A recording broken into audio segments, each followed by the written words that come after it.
Okay. Okay. So, we as your economics focus group created a presentation to explain the economics of creating your own shoe business. What kind of shoe you're going to create for the most cost-efficient product. So, we're going to get started. Starting in place. So you wanted to learn about the relationship between production and consumption. And basically, I found a scatter plot that basically showed the direct relationship between production and specific consumption. We are presenting you with an offer of really cheap, affordable shoes for children. And hopefully we have decided that if we produce enough cheaply, and we'll show you all the materials and the plan for that, and more people will want them. And so the direct relationship is that as consumption of them, so once more people want them, the production of them will increase, therefore it will create more money for you. And what we have is a consumption economy where low prices and more production will get you to where you want financially, and it doesn't really focus on how it's made or where it's made. So like right now for a startup, which is what you want, this is what you want, the consumption economy.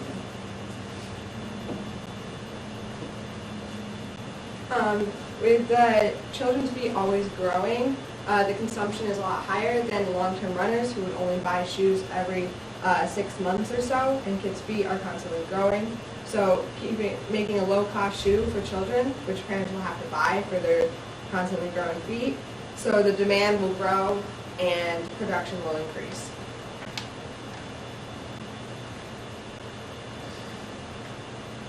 Okay, now you want to ask yourself, what would be the ideal startup shoe?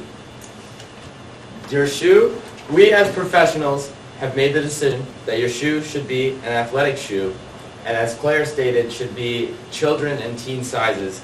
So as more children's feet grow, you're going to want to buy, consumers are going to buy more shoes.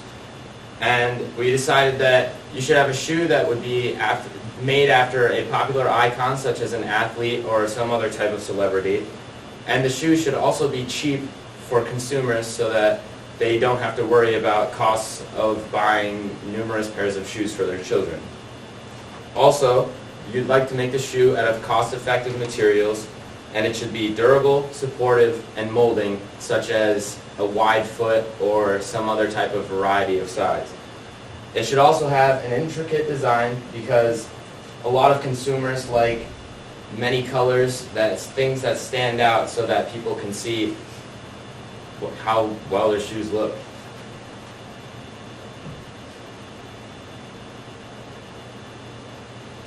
Okay, so the most cost-effective method for this is going to be outsourcing. You've got a couple of choices, top ones. You've got Vietnam, where the wage averages out at like 39 cents an hour. In Bangladesh, that's around 23 cents, and Madagascar is around 18. With that, of course, there's ethical issues because they will be probably produced in sweatshop factories, and they won't have unions or good wages or good hours or really a whole lot of benefits.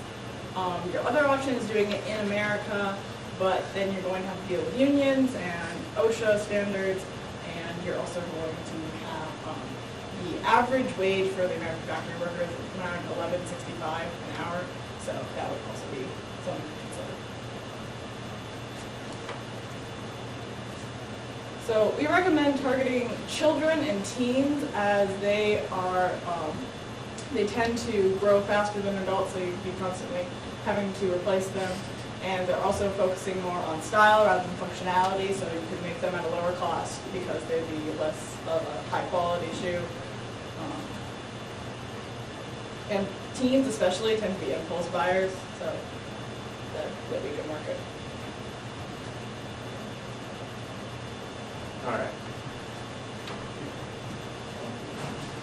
Alright, as for the cost of production, working wages is one reason we're trying to do this in a foreign place, because shoes that we researched in either Bangladesh, Vietnam, or Madagascar, they have the cheapest rates per hour, and we can manufacture them the cheapest there for lower prices when we sell them to our buyers. And in terms of our relations, Vietnam would be our safest bet, mainly because Nike switched from China to Vietnam in manufacturing, and in their first year, their sales increased by 9%. And that's mainly just because of it was much cheaper to do it there, and things have worked out better, I guess. And our targeted consumer for the shoe is aimed towards young kids and early teens, as we've mentioned. So shoe made at a lower quality at a cheaper price for parents who are buying them, because they don't care as much about the design or where they were made, as long as they're affordable and they have something for their kids to wear, is why we choose to manufacture foreignly. And as for the shoe, we want bright colors and possibly glow in the dark, because that's something all like kids that we're targeting are interested in. And so that's what we've been considering, and also celebrity endorsements such as Zac Efron or Corbin Bleu from Disney Channel, just because those are celebrity icons that kids tend to look up to. Okay, the cost of the resources are also an important factor to consider when determining which resources to use. We would want to go with the cheaper, kind of low-end resources, because kids' feet are constantly changing, therefore will need more shoes. And going with the cheaper shoes that won't last as long would be more beneficial, more profitable when making shoes for kids.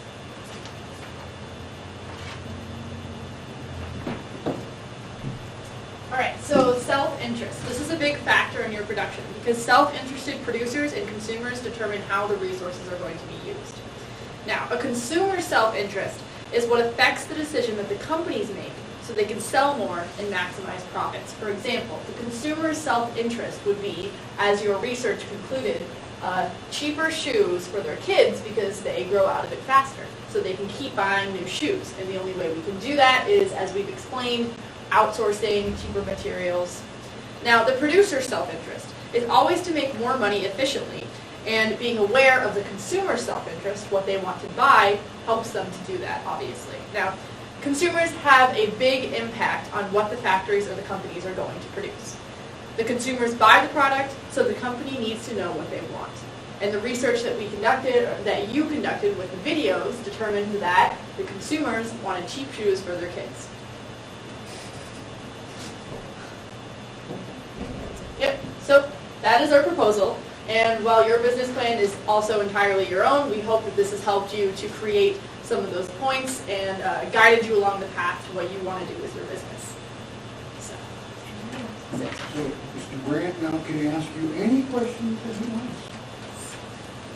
Well, I like targeting the children, obviously, for the reasons that their feet do grow.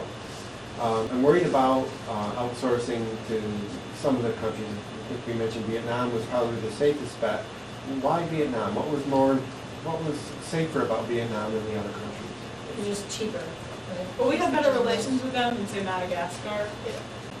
The U.S. in general, but And yours it's is more. a Do you think it'd be more reliable, perhaps, I think- to go with Vietnam? And more dependent, yeah. I think because other companies tend to make their shoes and other things in Vietnam, that it's more of more reassurance that our company, your company, will do well in Vietnam. Yeah. So We already perhaps have they're a- established. Yeah, And an it's- established trading system with them. And it's also customer relations. I mean, a lot of the things that people buy, they see made in Vietnam, made in India, made in China. And then if they see something kind of like out of the blue, like made in Madagascar, it's like, oh, that kind of piques their interest. Why is this happening? Maybe they'll research it more, and that's what we don't want them to do. So if they see something that's kind of like mundane, something that they see a lot, like made in Vietnam, I don't think that they're going to be interested in that any further than they would be. Now, to get the endorsement from some of the Disney stars, as you mentioned, I think it's a great idea. Have you researched or found out how much that might cost us to get endorsements for some of the? There's an initial contract. It's going to cost a lot to have them have a contract, but they're going to bring in more wages or more money. Yeah, even though they sign a contract for I don't know how many years, as many as you want, or that can be agreeable with their agent. In some of the videos that we were provided, it said that once this one shoe company got this one athlete to endorse them, their sales just skyrocketed. So it was worth the money that they spent on it, getting the endorsement. So I think if you decide to use someone famous and that would be good to market to kids, I think that it would be worth paying that money. I agree. I If we outsource to Vietnam, I think I'm leaning towards that direction since we have an established relationship with Vietnam versus Madagascar or some other country that we don't know. We may send our materials over there or get materials and never see the product. Who knows what's going on in other countries. Did a lot of good research. Now, why the bright colors and why the are teenagers going to like bright colors too, or are we looking at a different type of line for teenagers versus? It's more for kids and more like preteens more than teenagers. The teenagers want them, they can have them too. They're just The sizes are compatible with people up in their teen years, but the thing is, we sell them at lower prices, and typically, and also the bright colors and the Disney stars are more to advertise to younger kids. While the teenagers are not necessarily out of our target focus, our audience that we might sell these to, it's mostly for younger kids because their feet are growing more so than the teenagers are. And they're going to be attracted more to the brighter colors than the plain. It would make it unique because you can buy a black shoe or a gray shoe anywhere. To make it a bright color, it's something unique that they don't have. And we're also only making one product, so glow in the dark and bright, those are just two options you can have. So you can make one or the other, or even both. It's just two different options that you can choose, and you have a little bit of flexibility. Very good. Nice job. Thank you. All right, All right. all right, stop the camera here. Okay, go. All right, so starting off.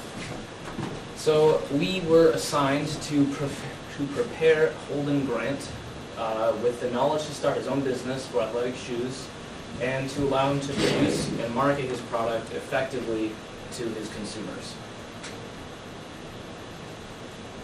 All right. Some of the terms that he needs to be aware of are capital, which are human-made resources used to produce goods and services. Consumer or household, which is an individual who uses goods or services to satisfy their own personal needs. Corporation, which is a type of firm that is a legal entity separate from people, so it's different than a consumer. The entrepreneur, who is an individual who takes the risk of combining resources to produce a new product and makes outside-the-box decisions and innovates without knowledge of product's demands. There's also the product market, which is a market in which households buy and produce, and producers sell goods. Resources, which include labor, land, capital, and entrepreneurial ability that's used to produce things that satisfy human wants. The firm, which is also another word for the producer, is an organization that employs resources to produce a good or service for profit, and it owns and operates one or more plants. The factor market is a market in which factors of production are bought and sold, and the market economy is an economic system in which the private decisions of consumers while a seller exchanges a product for money. Although production and consumption remain two different ideas, they rely heavily on one another. Production relates to the process of combining various materials and immaterial inputs in order to make something for consumption. So therefore, consumption would be the use of the goods and services by the households, which again are just consumers who look to satisfy their needs. They're not going to resell the goods or services that they purchase. So production focuses mainly on just putting more resources into distribution, while consumption would be have a more emphasis on investment in human and knowledge capital. These two terms remain closely related as they depend upon one another, and it's kind of like a continuous cycle. Production looks at the consumer demands, and then consumption would depend upon the factors of production.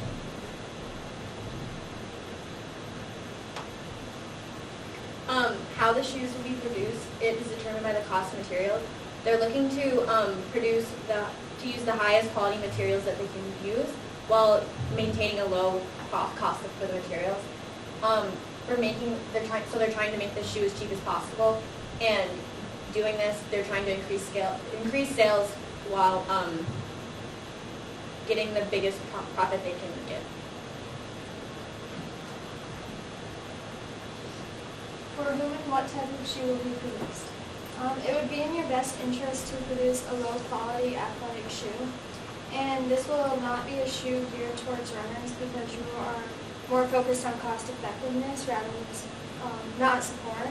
And since they are lower quality, they are more often replaced by the same shoe.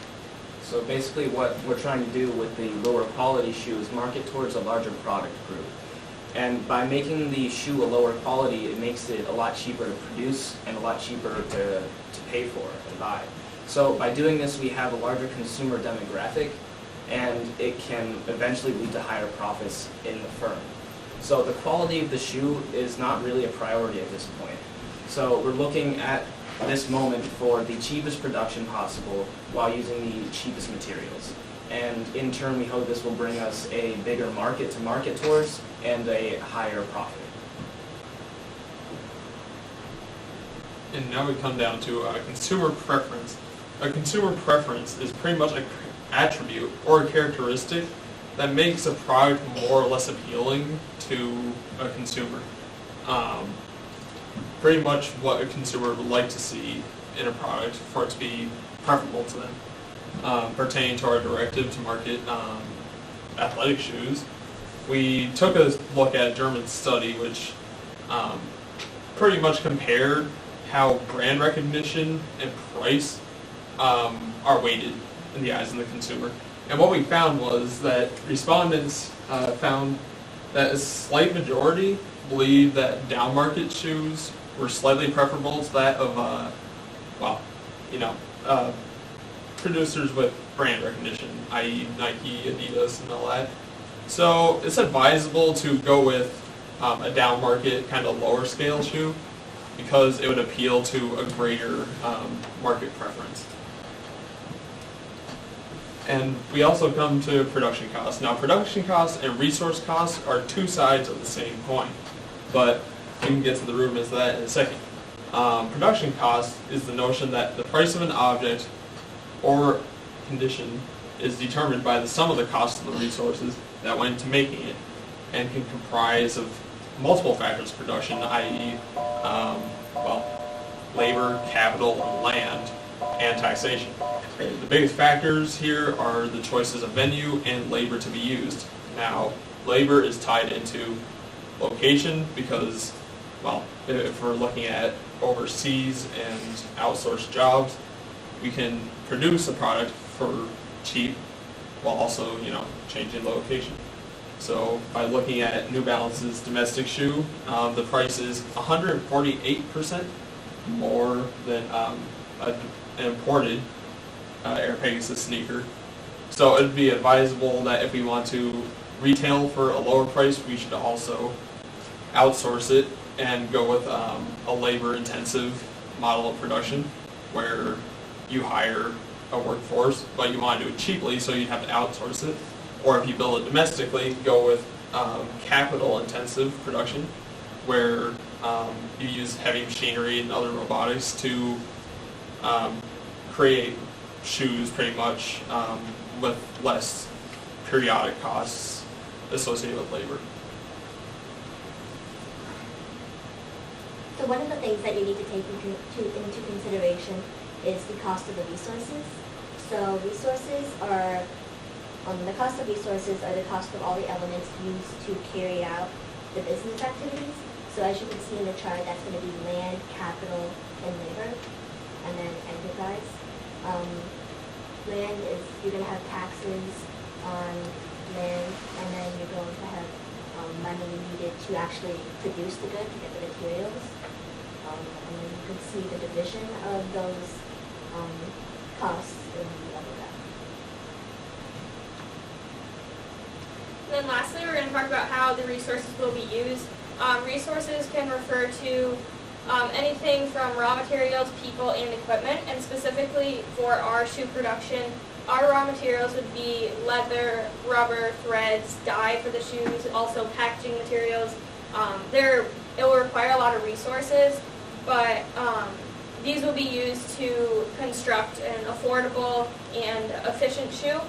And then we're looking at people, that would include any advertisers, truck drivers, people who actually work the machinery. We'll focus on hiring them on a basis of experience, work ethic, and creativity, because that would allow us to make a unique shoe compared to other brands, or especially name brands. Lastly, the equipment's very important, and we need the trucks to be able to ship the shoes, also machinery to make it, and safety apparel for our workers, which will all be crucial in production and to cut down on costs. And lastly, we have the diagram about the actual market economy, which just focuses on the product market and the factor market, and how those will be both be beneficial in our shoe production, as the consumers, as they purchase shoes, will be able to purchase more materials, and therefore, starting out at the beginning, we may not have the most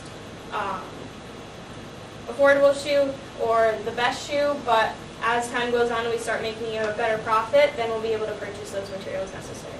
And additionally, pretty much what, in addition to what she said, as the company gains more order history, they can determine what consumers are looking for while as these orders are filled, and they can adjust their inventory in both quantity and quality as needed.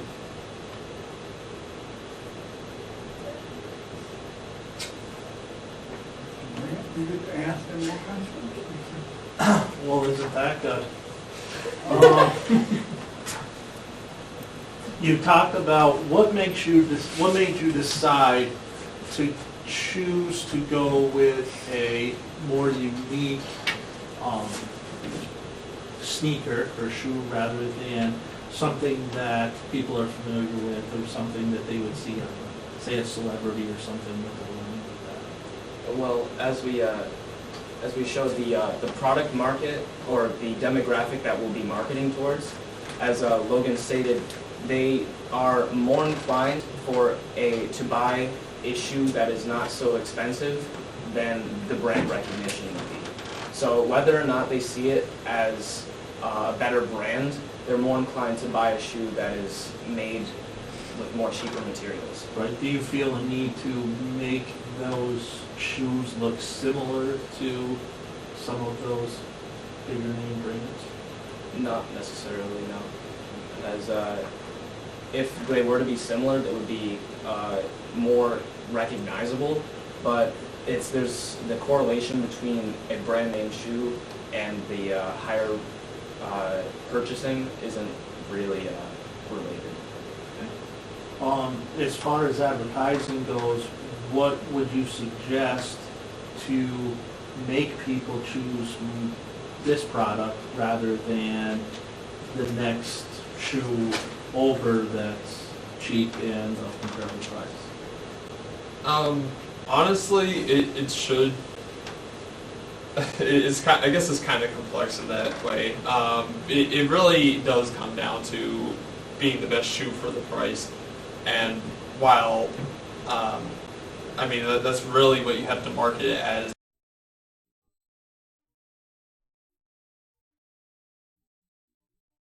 Really push an advantage that you don't have, and if you're going for price, you really should emphasize that you can, offer these shoes lower than the next competitor, but still retain a certain amount of quality. But you don't want to necessarily foist upon the consumer the notion that it has what it takes to compete with something the next price bracket up, because it simply can't. But that's not what you're selling it as. Is there a way to make this product appear to be the most appealing? Well, it'll be new, which is always pushes a certain kind of mystery value, because there are already several very prosperous shoe companies that are very brand recognizable, and by making a cheaper new shoe, it will not only sell based on its unique quality and its newness, but also as being a trendsetter or a hipster. There you go. as far as resources go, recommendation is to look the foreign market to try to get those resources. Any idea of the best market to look at? Are you talking about a market? For materials. For materials. I would probably East Asia would be the best for production and for resources. Yeah, there are market opportunities in Vietnam, Bangladesh, a lot of Southeast Asia. There are opportunities in like Madagascar, but because the U.S. doesn't have the best relations with them, it might be best to go with, say, Vietnam or Bangladesh, which already has connections with several American companies. That's good. Are you worried about unions? No. Not necessarily in that neck of the woods. Okay. I guess that's all I have for you guys. Okay, what was the argument against the union? Did you guys? Well, if we were to be outsourcing the jobs to a country where there is no minimum wage, there's not really any union anyway. So there has never been a union, I don't think, ever to exist in. Well, it's not to say there haven't been, but not with much clout, I guess. No successful ones. It's very hard for a union to be created in somewhere where any job is accepted for the amount of money offered. Was there any advantage to it having the shoes made in America for union employees? It's more for public outlook. If you produce in the United States, you have a higher appeal public or domestically. Your public image becomes a little more favorable, but it's not enough to sway the profit margins. All right, so it's not profitable. No. Yeah, it's not very cost effective. Very good.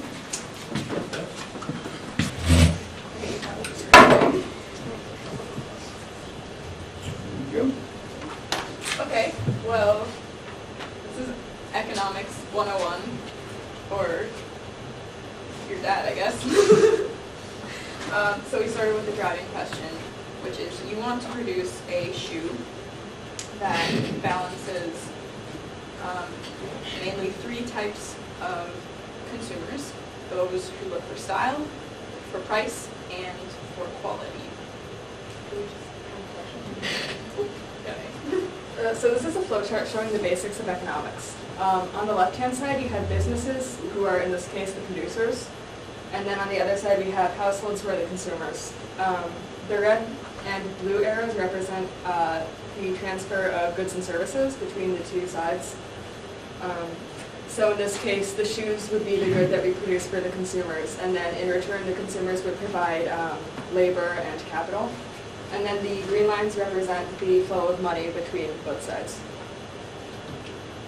So the question is, what is capital? So capital is human-made resources which are used to produce goods and services. Usually it's money, but it can also be things like tools and equipment and buildings. There's also capital equipment, which are items of considerable value and durability, which are other than real estate or software, and they help to provide that service. Basically, by definition, the U.S. accounting rules consider capital equipment that costs more than $5,000 a fixed asset of a business. And then this graph shows supply and demand, which is the amount of a commodity, product, or service available, and the desire of buyers. And it's basically just how all capitalistic economies work. The producer makes based on how much the consumer wants. So it's a consumer, basically dominated economy. Okay. So in order to make a good athletic shoe and with quality and price, you're going to have to look at the materials needed for making the shoes. And the insole is made out of a thin man-made layer of ethylene vinyl acetate. The midsole is made of polyurethane surrounded by materials such as gel or silicone for the polyurethane foam. The outsole is usually made of carbon rubber, which is hard, or blown rubber. And the best Running shoes usually made of artificial suede or nylon, weaved with plastic slabs or boards supporting the shape. This is materials and production costs. Nike average of $28.50 to make a sneaker that will retail for $100. The sneaker will be sold for wholesalers at $50, meaning Nike will get back $21.50, not including taxes. And this graph shows the percentage of cost of each material with the materials. The extra cost, the factory will make a spec sheet which is tailing all the materials and every cost of item. The costing sheet will include every part of the shoe, including the packaging of the shoe, the stuffing paper, the silicone gel pack, hanging tags, and etc. Each item will be listed as cost per unit, and the waste percentage will also be added.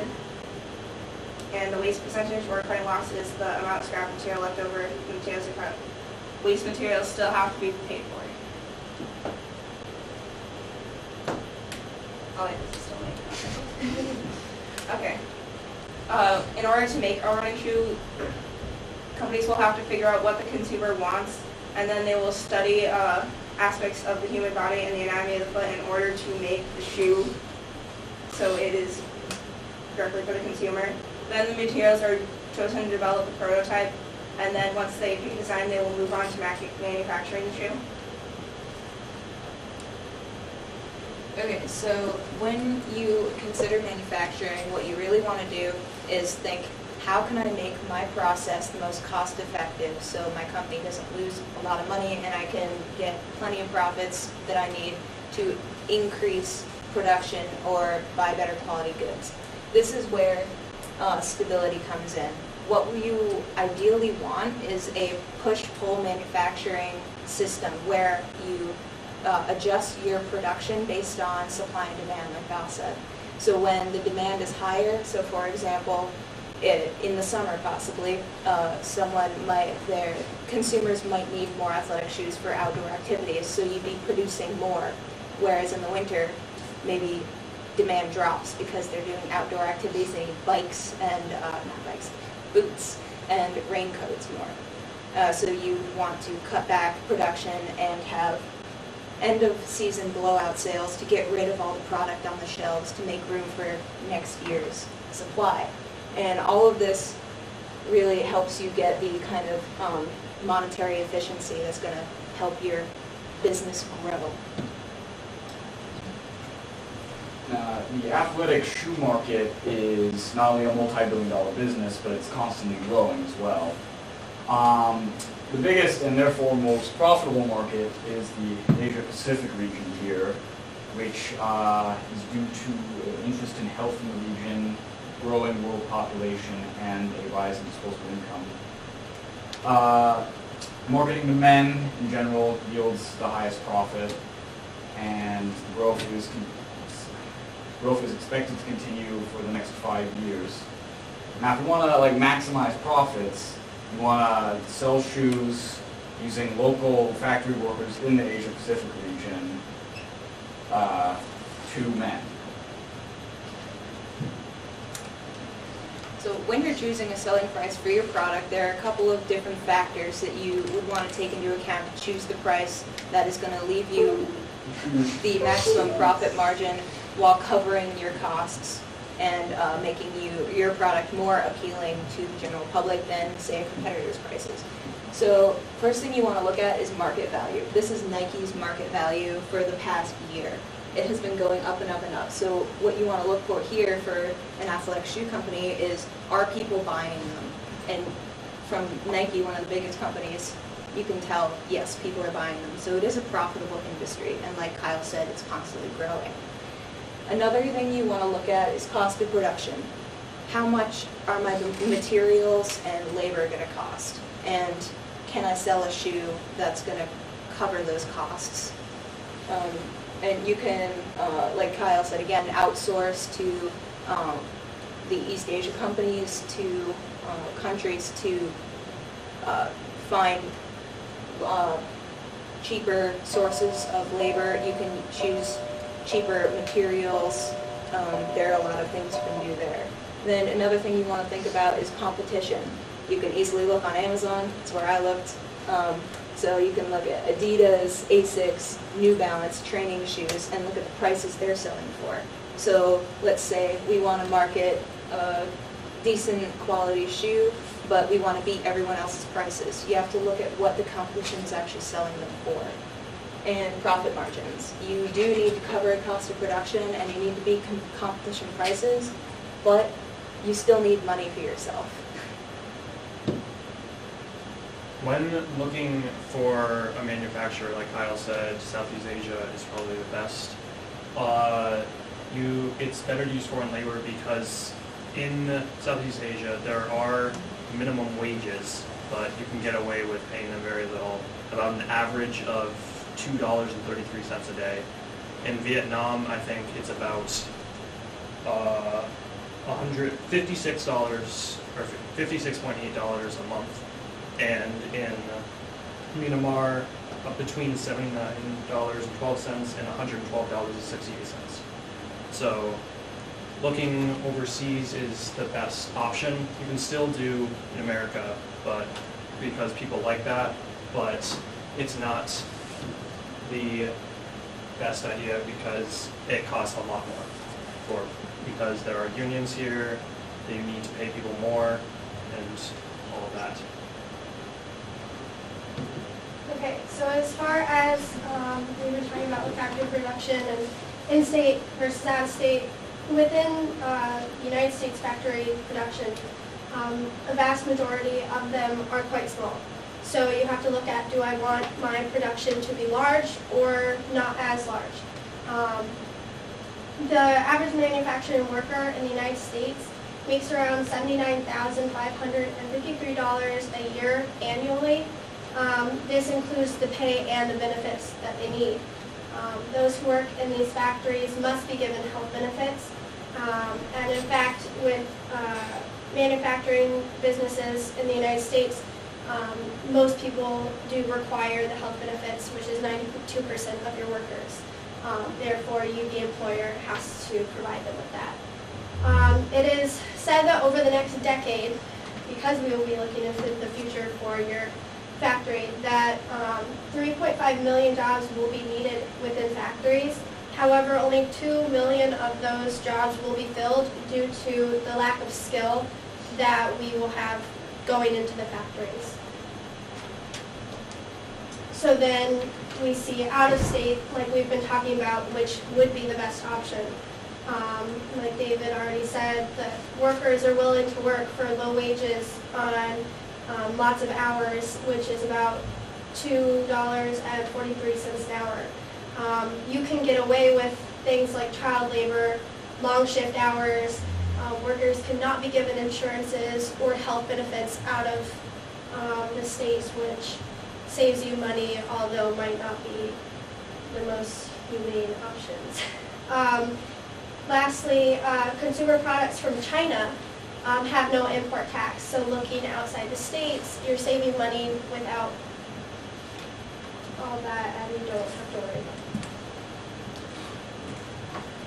it. Okay, so something else to also consider is a celebrity endorsement, which isn't necessary, but it does boost production quite a bit, which is a celebrity endorsement is a form of advertising that involves some famous celebrity who uses their fame and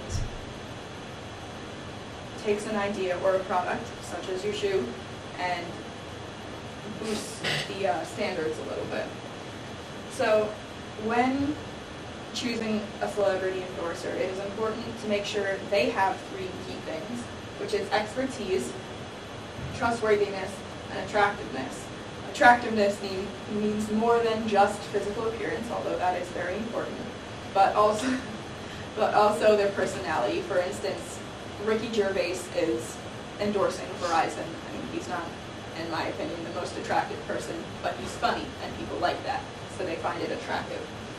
The expertise, I mean, this doesn't really apply to that situation, but it's important for a celebrity to be in the same field of the product they're endorsing. For instance, you wouldn't want Like, you wouldn't want to create a kitchen knife, for example, and have Michael Jordan endorse it. That makes no sense. You want Emerald, right? And trustworthiness is very important because if people can trust the celebrity endorser, they feel as though they can trust your product. For instance, don't get Hillary Clinton, even though you might like her. So while choosing the celebrity, it's important to remember Fred. Familiarity, relevance, esteem, and differentiation. Familiarity is so people, the consumers who will see this endorser, actually know the endorser, or else it's pointless. The relevance, again, it's related to the expertise and also helps to eliminate any appeal to irrelevant authority logical fallacies.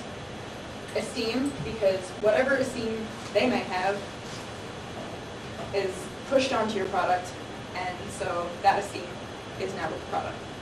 And the differentiation is to pull a product out of the lineup, because like Kyle and Rebecca said, there are a lot of other companies, a lot of competition, and you need something that will stand out against all of the others. For example, if you were to make a running shoe, you'd want Usain Bolt because he's Usain Bolt. So these are some different positions that relate to a celebrity endorser.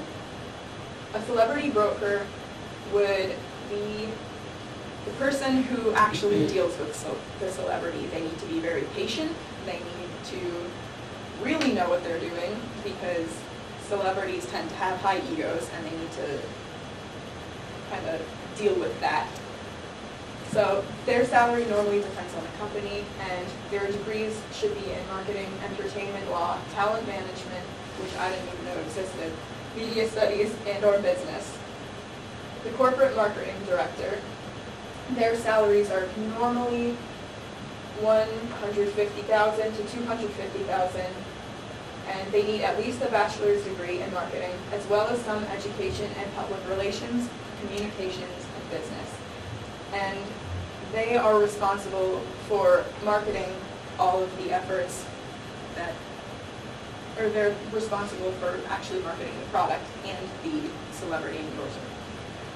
The celebrity endorser is just the person who says, go buy this product.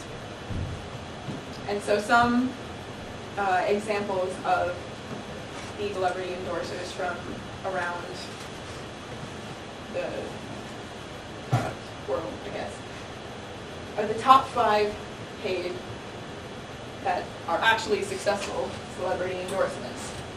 And if you were to get somebody of this caliber, you'd need quite a bit of money. So Beyonce endorses Pepsi for $50 million. Charlize Theron endorses Dior for $55 million. Michael Jordan for Nike Air Jordans is $60 million per year. And then 50 Cent for vitamin water. I didn't even know he endorsed vitamin water, but he does for $100 billion a year. And then George Foreman and his famous grill for $150 million.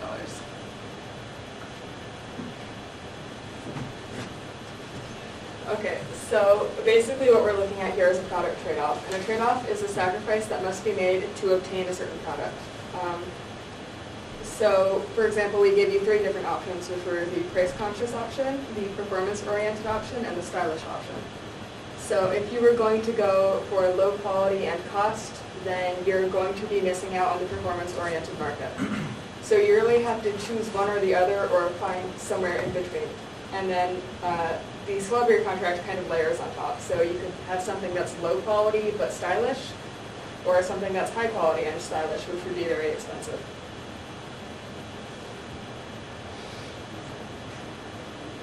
Okay. Do you have any questions? I have a couple. Do you think it's beneficial for me to start a sneaker company? Not from scratch, no. I mean, if that's what you really want to do, with your time and your money. I think it would be better if you had a really good idea for a new shoe and you sold your idea to another company who already has the resources and connections to market your shoe. You would get a cut of the profits for that shoe, but starting up a new company, especially if you're only going to do one product at first, that's kind of risky. Alternatively, if you had enough money, you could just buy a commanding share in an existing shoe company that's somewhat small but still out there, and just help run that. Right. Okay, so I do have some money and I've got some time that I want to spend there.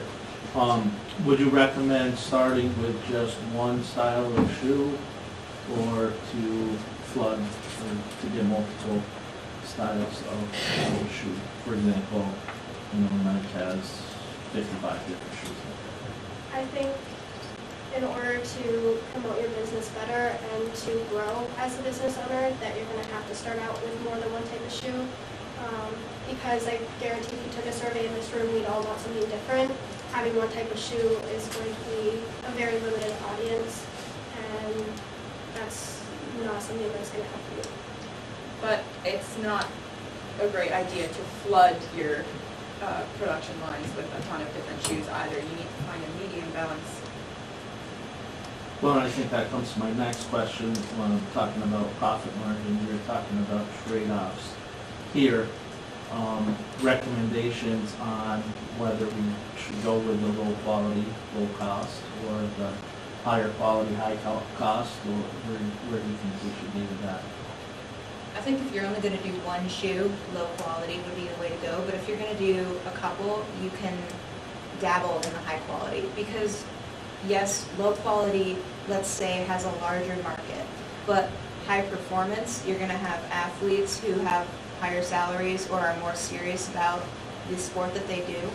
And they're going to be willing to pay more. So you can bump your profit margins up, as opposed to someone who's just going to go to Walmart and buy the cheapest shoe they can find that fits them. So you really have to decide where you want to go there. And you talked about the sales, how you go to someplace and you see the sales every day on the same shoe. They mark the price up and they say that there's a discount here. Or how often do you have sales for your shoes? Well, really, it's going to take a couple years for some statistics on your shoe and your company to come in from the market, but you can look at other companies. They have to, by law, have their statistics for supply and demand for public use. So you can look at like the fluctuations of supply and demand, of demand probably, and per year. So you can see like what months it goes up, what months it goes down, and then you can adjust accordingly, like you said, you have sales. Based on what I saw is that it's most expensive in the stores, but they can get away with cheaper prices online. Okay. We talked about the lack of skilled workers for the factories in the United States. Even though they don't have the skill, we still anticipate that their wage is going to be significantly higher than if we go to Asia. Yes. Well, that's more of a moral thing for you personally. If you want to make a factory in the United States, then you would be directly helping the American economy by paying the consumers who are going to buy your product. If you go overseas, then you are paying for much cheaper labor, but it's also, you don't have to pay benefits, which is, it really depends on your own morals.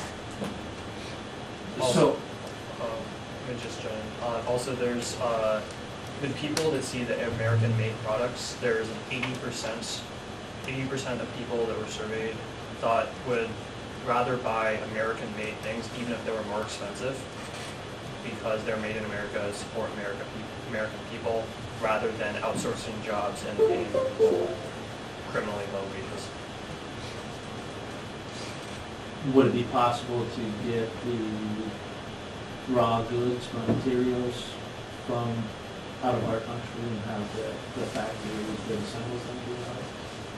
I think you have to, really, because a lot of the materials are not abundant in the U.S. They come more from big, awful factories in the countries we were talking about.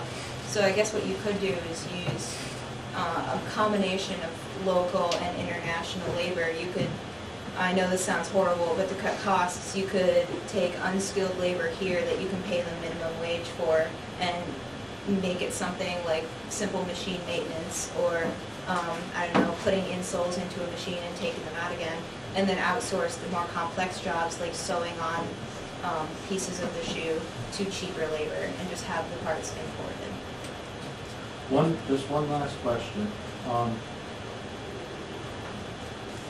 Where is the difference in profit margin between if we outsource outside of the country or if we do it in country?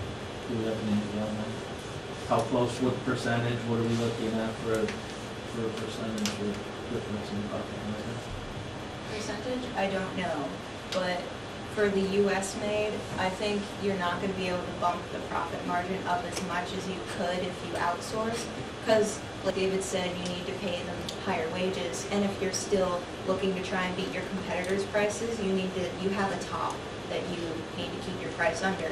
So your profit margin I assume would be smaller with US made, whereas you could market an international shoe for that same top level, but your profit margin will be considerably larger.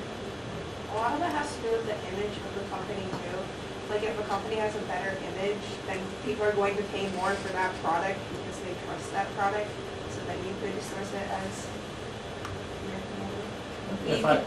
If I was to start here, what would the chances be that I'm going to end up having a unionized workforce? Very high. If you're going to start here, yeah, I don't think you'd get any workers unless you had union. Okay. Good job. Yeah.